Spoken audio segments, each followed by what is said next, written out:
Howdy Riders, welcome to the first episode of Zoom Between the Wines, if you will. Ride Between the Wines obviously takes place in my car. The last person in my car was last week's episode with Nicola Lynchie, but at this point, nobody's in my car anymore for no ride withs as we're still in quarantine.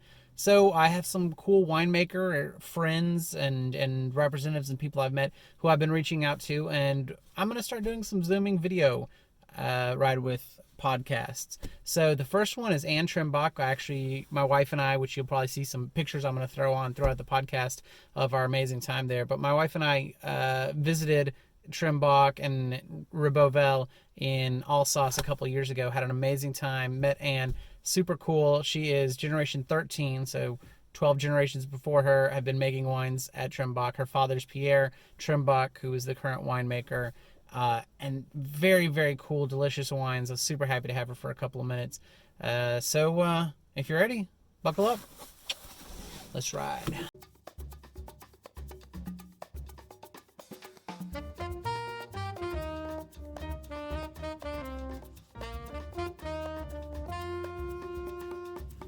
The world we live in is an amazing one, full of passion, wonderment, and of course, fine wine.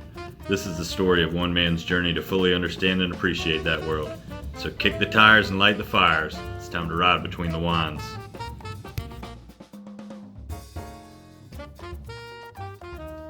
It's Burgundian in style. Just a whisper of cherry. Very nice legs. This is so perfectly balanced. Such an old world style. Is this laced with tobacco? A total fruit bomb. I say, so fancy!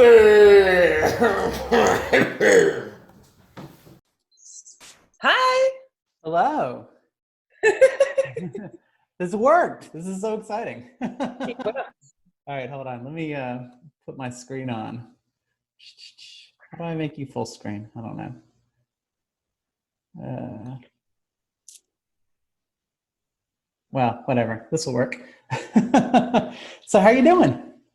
Very good, and you? Oh, I can't complain.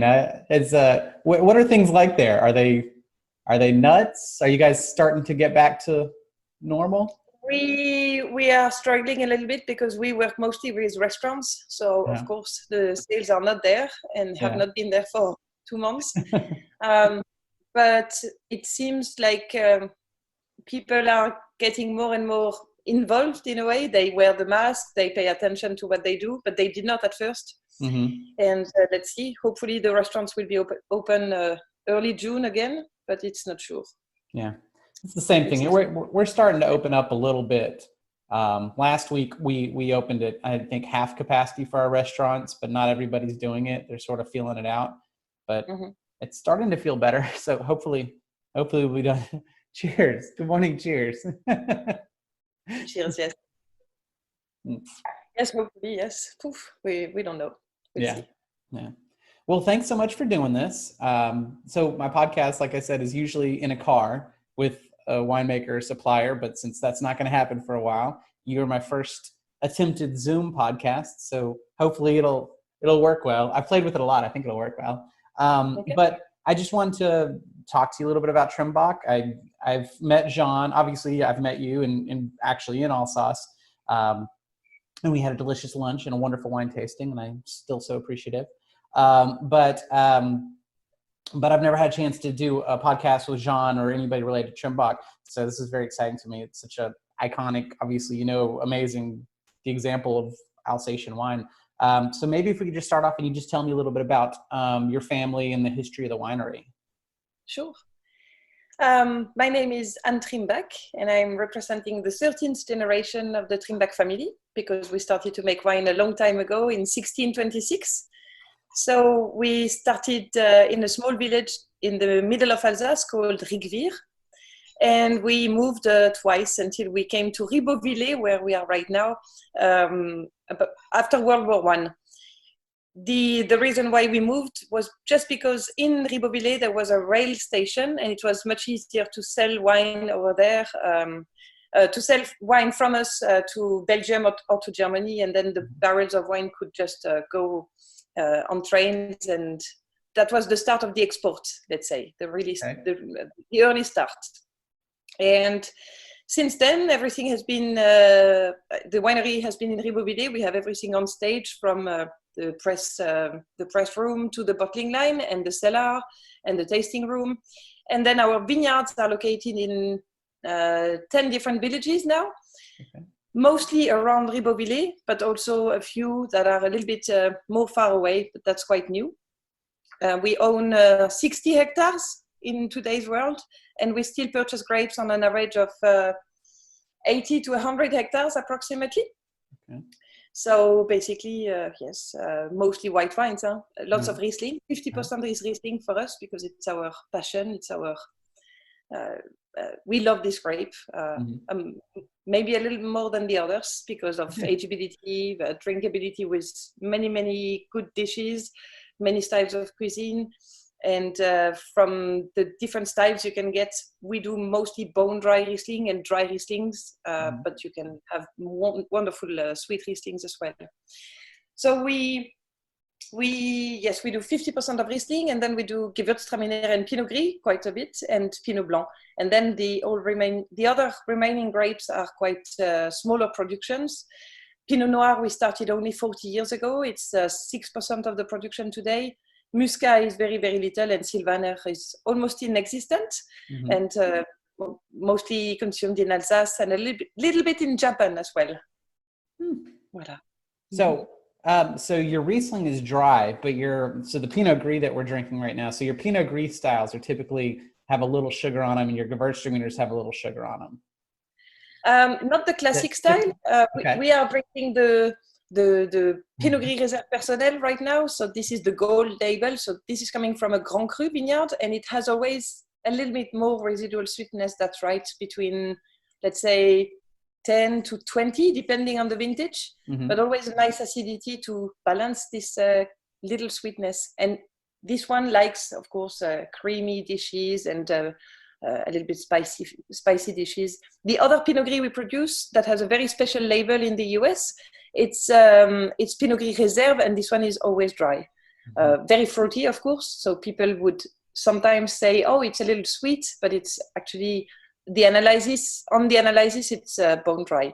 And my father and my whole family, because it's father to son, father to woman suddenly. And my cousin Julien, of course, who is in the 13th generation next to me, who will be the next winemaker. We've always been big fans of the dry style, and my grandfather believes in dry style of wines. He loves dry Rieslings. So our style of vinification has always been the same: dry, focused, pure. Yes.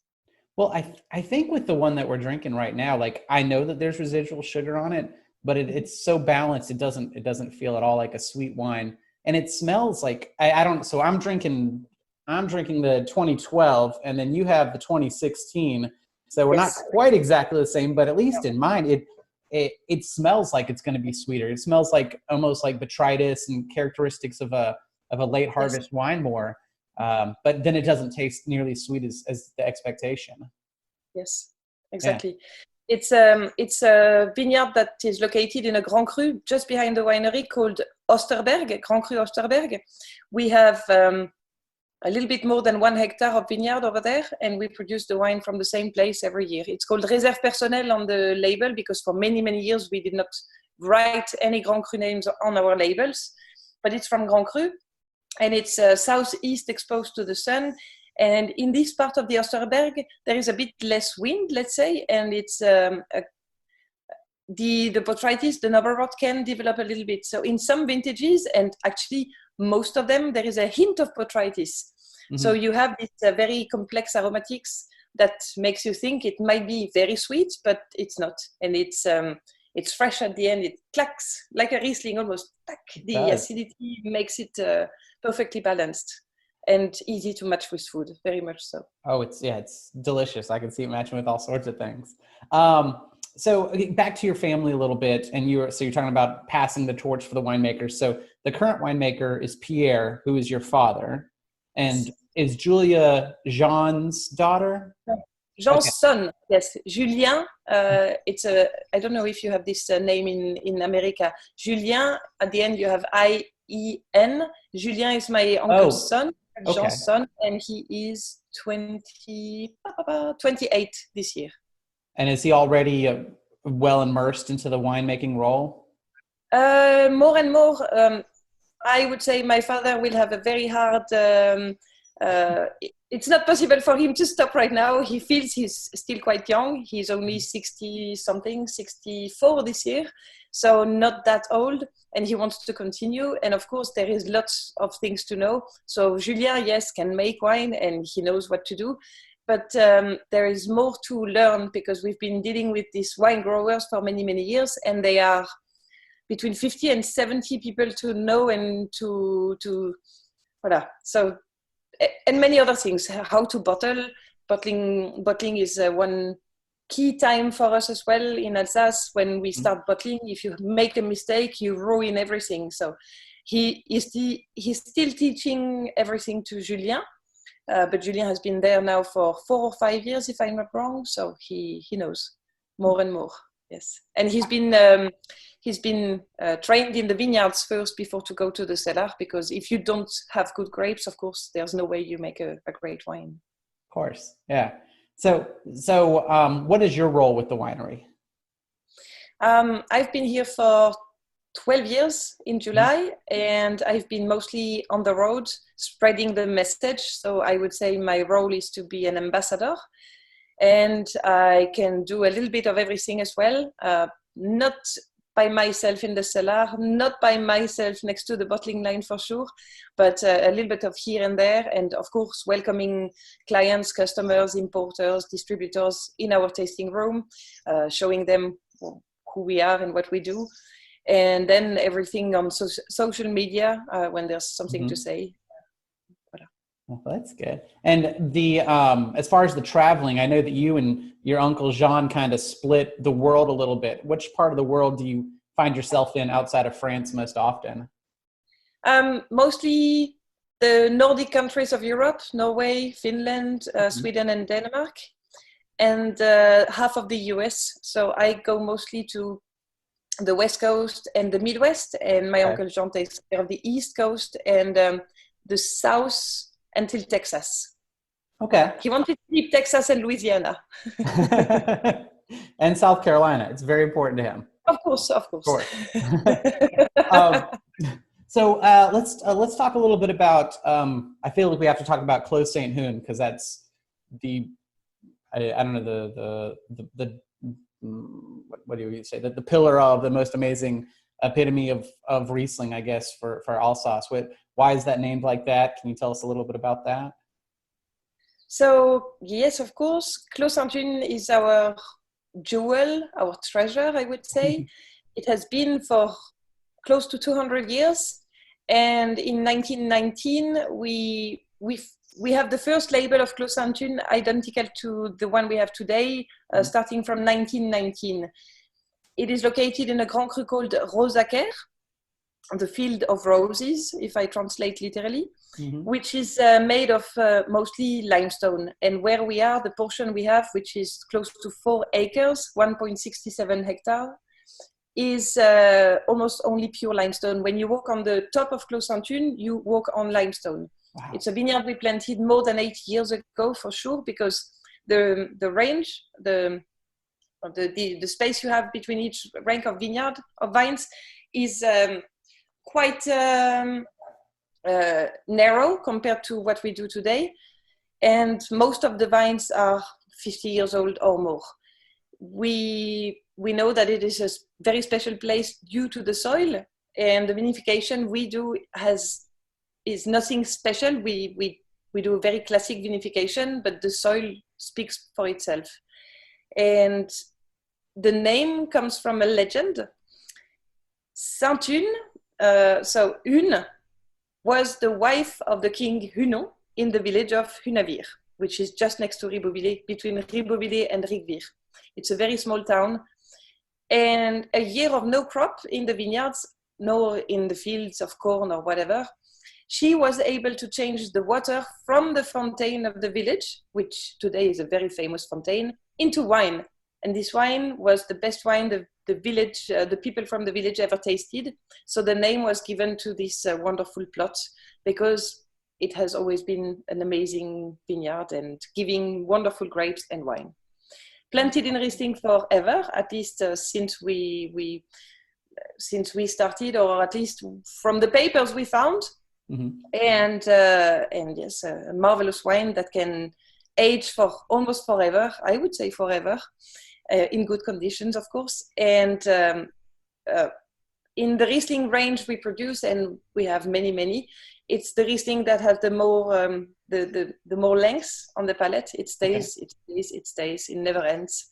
And of course, you can age it. Yes, I've been very lucky to drink 62. That was the oldest vintage I tasted, and that was back in 2010 or 12, and it was amazing. It was when some Into the Bottle came to Alsace. They wanted to taste something very special. In the Clos Saint-Thune, an old one, and Jean brought 62. You see, Julien is in the movie as well with Jean. Okay. So yes, a great wine for collectors, for lovers. Can you give me an idea of what a Riesling like that, what it tastes fresh versus 20, 30, 50 years? What's the big differences you're getting?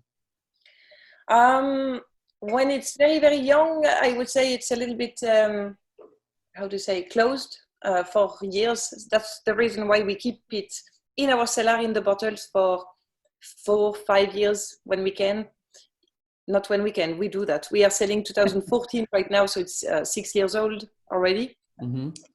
When it's only 6 years old, it's still a young baby. And when it gets the age of 10 or 15 years old, then you get more of it. When it's very young, you have, of course, the classic characteristics of Clos Saint-Thune. Aromatically speaking, you have always this white pepper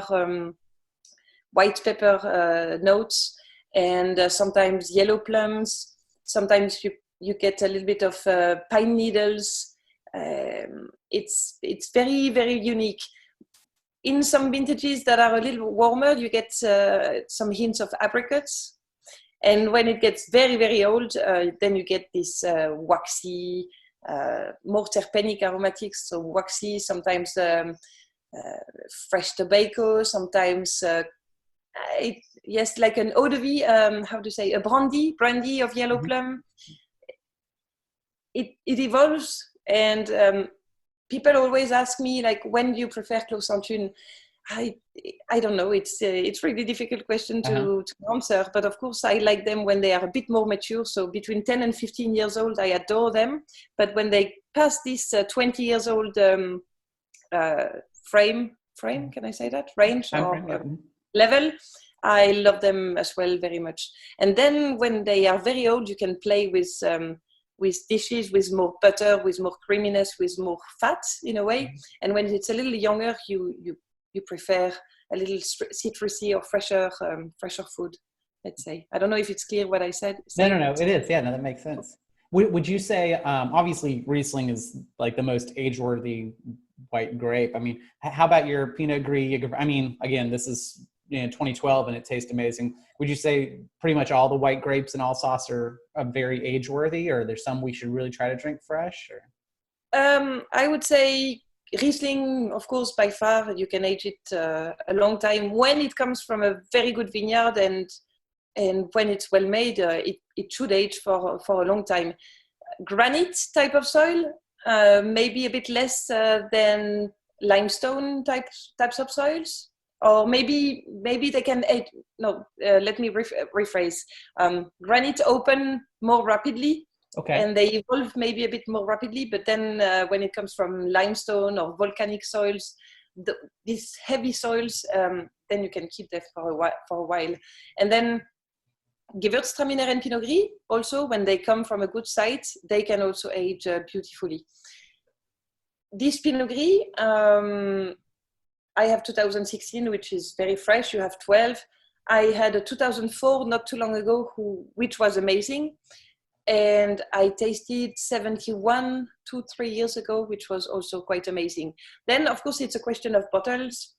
Bottles sometimes have a different variation. Sometimes you open 2 bottles of the same wine from, let's say, an 85, and one bottle will be perfect and very fresh, and the other will be a bit more down. Well, this you never know. When the wine is old, there is no more great wine. There is only great bottles. That's what we believe in. That's it's the case for many regions, not only Alsace. But white wines can age. Most people think they don't, but they can. Of course, if you just buy a classic Pinot Blanc or a classic Riesling from us, which has the yellow label or Gewürz, the point is not to age them 40 years. You might be disappointed because it might not be as you wish. Mm-hmm. But sometimes there are good surprises. We opened last summer 2005 classic Riesling, and it was still amazing.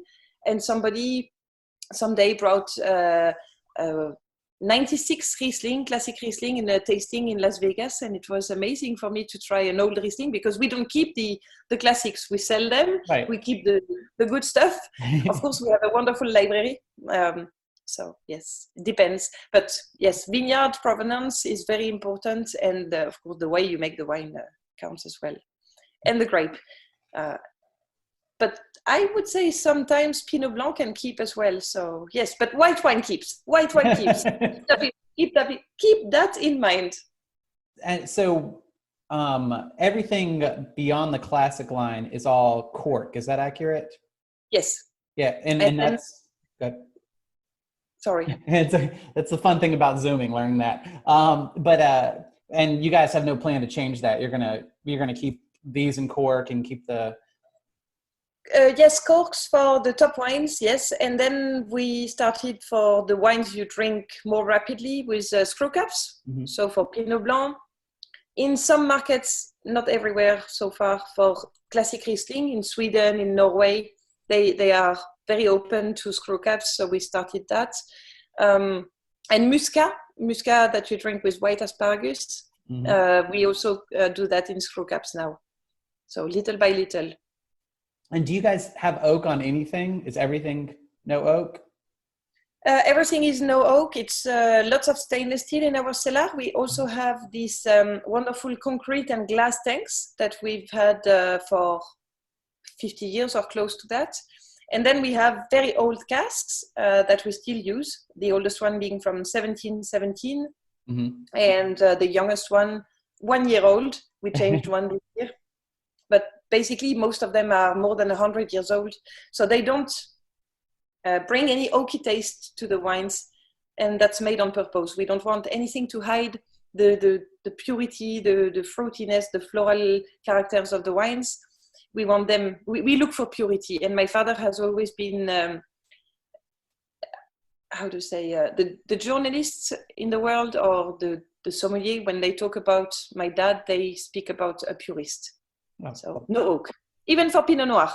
Yeah. And also we don't know how to deal with oak, to be honest. We never did that. Yeah. So we don't do. Well, why start now? That makes sense. Well, I have like 2 more questions, but I'm so excited to have you, so I'm going to pick your brain. One of the questions I wanted to ask you, obviously, about food. Tell me a little bit more about the food in your area, the food in Alsace in general, and maybe some classic dishes, classic pairings, anything like that. Usually people love Alsace food, but they complain when they go back home because they gained a little bit of weight. It's a quite rich style of dishes. If you go to a very classic, what we call a Weinstube, so a place where you have comfort food and wine, you would get lots of pork, first of all. Choucroute, sauerkraut, would be what people think about, first of all, when they think about Alsace. Mm-hmm. So sausages, pork belly, pork braised in different ways with sauerkraut and potatoes. A little bit of mustard, the strong one, and réfort, which is from this root, a white root, like a radish kind of, but even stronger. Perfect. Then we have this famous tarte flambée, Flammenkuche, Flammekuchen. I don't know how you say it in the US, but a very thin pie with fresh cream, onions, and bacon. That's a go-to. So choucroute with Riesling, this Flammenkuche with Pinot Blanc, for example. Then there are lots of stews called Bäckerhofer, baked in the oven. So the rest of meats from the week, for example, with potatoes, leeks, carrots, lots of herbs and lots of onions if you like them. In the oven, not too warm, for many hours, and then it melts. It's amazing. Then we do our own pasta called spätzle, which is very easy to find as well, a recipe on Google, and easy to make. There are many beautiful lakes, so you can find wild trouts or a fish that I don't know the name in English, and I never found it, called omble chevalier. It's a fish from a little bit higher altitude in Alsace, La Poutroie area kind of place, which is amazing. And what else? I'm sure I forget things. Münster cheese, of course. Wonderful Münsters, wonderful cheeses in general. And I'm sure I forget many things. But yes, rich comfort food, of course, in the classic places of Alsace. What would you say about within Alsace, the general local population consumes more? Is it more beer or more wine? Or is it? Well, so far, I don't want to say that, but unfortunately, beer still remains number one. I wish that it changes, but even in my friends group, most of them, if they do an aperitif, they start with beer, at least. They start with beer. And I'm usually the only one bringing white wine. And I sometimes have my white wine and everybody else is having beer because I'm a white wine person. That's how I am. Well, different education, different everything. Yeah. No, I'm with you on the white wine. I love white wine. Y'all wines are amazing. You mentioned the lakes. One other thing I did want to ask was, can you tell me a little bit about the climate there? What makes geologically it's such a perfect area? I'm not letting you drink at all. I'm making this talk the whole time. We are very lucky because we are located at the northeast of France, and there is the Vosges Mountains on the west side from us. The Vosges Mountains are protecting us from the bad weather. So Alsace is the second driest region in France, which means we have less rain than Marseille, for example, which sounds completely crazy, but we get less rain. But we can get very cold winters, of course. We wish that we would have more because the last winters have been quite mild, and very warm summers. And it has been getting very warm actually over the years. So very continental, semi-continental microclimate, but wonderful microclimate. And then in each area, in each village, you have something special. In my village, Ribeauvillé, we are at the end of a valley. It always brings lots of wind, which dries the grapes. We are very lucky not to have too many mildew or oidium problems. Usually, again, we treat organically now for the last 12 years. Yes, 12 years. But we are quite lucky to be where we are. And then geologically speaking, it's quite amazing because in Alsace you have 13 different types of soils, major types of soils, and within these 13 different types, you have again differences.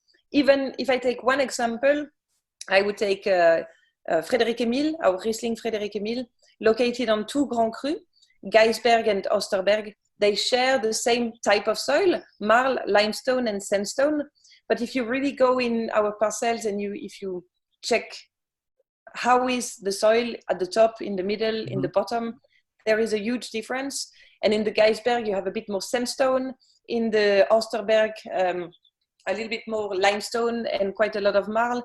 So if we wanted to do different wines, we could do two different wines, one Geisberg, one Osterberg, but we could also do 6 different wines maybe, or even more, because let's say it's a big diversity of soils. It's a mosaic of terroir, Alsace. Voilà, that's the good way to say it. It's a mosaic of soils. And it's amazing, but not enough people know about it. And that's why I'm here. That's why I go on the road. That's why I say the same message to everyone. Forget about the Alsace you knew in the old days, 40, 50 years ago. It has nothing to do with it anymore. Most people are now using what we have naturally to do beautiful wines. And the new generations from all the wineries you would name, because you know them already, I don't have to name them, they do so much better than in the past. Everybody has improved, and there is lots of opportunities for us. We just have to give the right message to people. Well, I'm doing my best to spread the word. I think y'all's wines I'm sure you do. Well, thank you so much for your time. Please tell your father how amazing this is and how much I enjoy all of y'all's wines, and everybody out there. And yeah, thank you for your time. My pleasure. Thank you. I hope to see you again out there soon. Cheers. Me, please, whenever you can come back to France, come to Alsace. I certainly will. And there you have it. Another episode down. Thank you so much for joining me today. Thank you to Anne Trimbach. Obviously, it was amazing to have you on the show. Your wines are amazing. Your family's wines are amazing. To the viewers out there, if you've never visited France or if you have a trip to France coming up, definitely hit Alsace. I can't emphasize enough what an amazing time my wife and I had there. Food is great. The wines obviously are amazing. The culture there is very cool and it's very interesting to check out. Next week we have Claudio Vaberti is going to be on the show from Piemonte, so we're going to be tasting his Barolo and also hearing all about what he's doing there, which is extremely exciting to me. If you enjoy this podcast, please tell a friend, subscribe if there's a subscribe head logo here somewhere, write a good review and tell your friends, and see you next week. Until then, chin chin. Cheers!